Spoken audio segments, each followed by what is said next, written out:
बहुत जमाने पहले बादलों से ऊंचा आसमान के एक गोशे में एक छुपा हुआ रियासती जजीरा था जिसका नाम था नीलोरिया।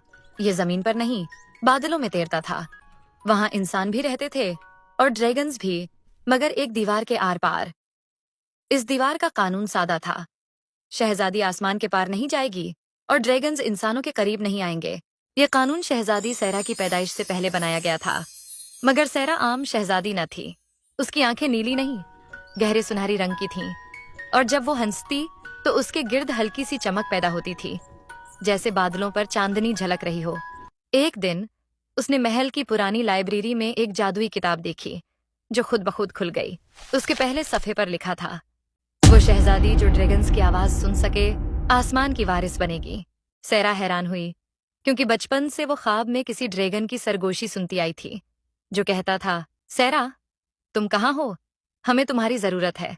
उसी रात सैरा चुपके से महल से निकली और बादलों के उस पार चली गई, वहां जहां कोई इंसान सदियों से नहीं गया था। वहां उसने पहली बार देखा एक नीला ड्रैगन, मगर वो ड्रैगन जख्मी था, जैसे किसी ने उसकी ताकत चीहन ली हो। सैरा ने उसके पास हाथ रखा तो उसकी आंख खुली और उसने सिर्फ एक जुमला कहा, तुम्हारी माँ मेरी बहन थी। सैरा को कुछ याद ना आया, मगर आसमान हिलने लगा। बादलों के अंदर से एक सुनहरी दरवाजा नमोदार हुआ जो सिर्फ सैरा के छूने से खुल सकता था। जब दरवाजा खुला तो वो एक दूसरी दुनिया में चली गई जिसका नाम था दरियाए हवा, जहां ड्रैगन्स बात करते थे, महल बादलों पर तैरते थे और वक्त सुस्त हो जाता था। वहां उसे एक अजीब सच मालूम हुआ, सैरा आधी इंसान और आधी ड्रैगन थी।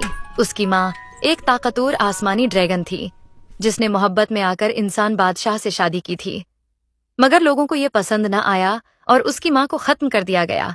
उसी दिन दीवार कायम हुई। अब सैरा वाहिद वारिस थी, बादशाहत की भी और ड्रैगन्स की दुनिया की भी। लेकिन एक खतरा मंडला रहा था, बादलों के नीचे एक स्याह ड्रैगन। सैरा ने फैसला किया कि वो न सिर्फ दोनों दुनियाओं को जोड़ेगी बल्कि उनकी हिफाजत भी करेगी। उसने नीले ड्रैगन के साथ पुराने ताज की तलाश शुरू की जिसमें बादशाहती फिजा की ताकत छुपी थी। 3 रातें, 7 आसमानी दरवाजे और कई जादुई राजों के बाद सैरा ने हमेशा का राज खोल दिया। ताज पाया। जब उसने उसे सर पर रखा, बादल, हवा और रोशनी सब उसके गिर्द जमा हो गए। वो अब सिर्फ शहजादी नहीं रही, वो बादशाहती बादल यानी नीलोरिया की मलका बन चुकी थी। सैरा ने ताज सर पर रखा तो हवा रुक गई, आसमान चमक उठा और ड्रैगन्स की दुनिया में रोशनी फैल गई। उसने मुरागस को शिकस्त दी, मगर तलवार से नहीं, और पहली बार एक सियाह ड्रैगन भी रो पड़ा। मगर वो जानती थी कि असल जंग अभी बाकी है। नीलोरिया का बादशाह, उसका अपना बाप, सैरा के अख्तियारात को तस्लीम नहीं करता था। उसने अपनी फिजाई फौजें रवाना कर दी थीं ताकि वो एधाओं की बगावत को कुचल सके। सैरा पूरी ताकत के साथ